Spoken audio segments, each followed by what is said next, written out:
정부 여당이 전국 수습책으로 내놓은 질서 있는 조기 퇴진에 대한 의견은 어떨까요? 헌법학자들은 이조차도 한 목소리로 반헌법적이라고 말하고 있습니다. 사의만이면 탄핵, 이 두 가지만이 헌정 질서를 정상화하기 위한 방법이라는 겁니다. 조국현 기자입니다.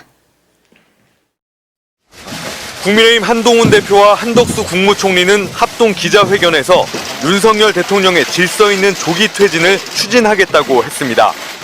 질서 있는 대통령 조기 퇴진으로 대한민국과 국민들께 미칠 혼란을 최소화하면서 하지만 질서 있는 퇴진이라는 말은 헌법과 법률 어디에도 없는 말입니다.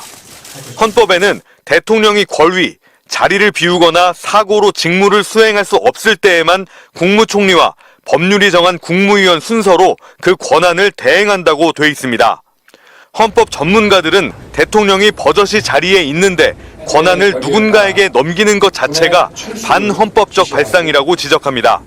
사임도 않고 탄핵도 안 당한 상태에서 대통령을 직무를 배제하고 그건 그야말로 정치적인 얘기이고 전혀 헌법적이지 않고 오히려 반헌법적이고 비헌법적이다. 대한민국의 모든 권력은 국민으로부터 나온다고 명시한 헌법의 국민 주권주의에 정면으로 배치된다는 겁니다. 국민이 민족정당으로 부여한 그 대표인 대통령은 아무것도 안 하고 아니 어떻게 국회의원이 해요? 그거야말로 헌법 위반입니다. 헌법 월권행위죠. 위헌적 비상계엄 이후 윤 대통령이 자신의 임기 문제를 포함해 앞으로 전국 안정 방안을 우리 당에 일임하겠다고 한 것도 같은 이유로 반헌법적입니다. 문서로 해서 국무총리나 관계 국무위원의 부서를 받아서 위임을 하여야만 되지 담화라는 방식으로 위임한다라고 하는 거는 이건 국민을 우롱하는 겁니다. 윤 대통령의 선택지는 두 개입니다. 스스로 퇴진하거나 탄핵 심판대에 오르는 길입니다. 아무 권한도 행사 안 하시려면 윤 대통령은 하야하시면 돼요.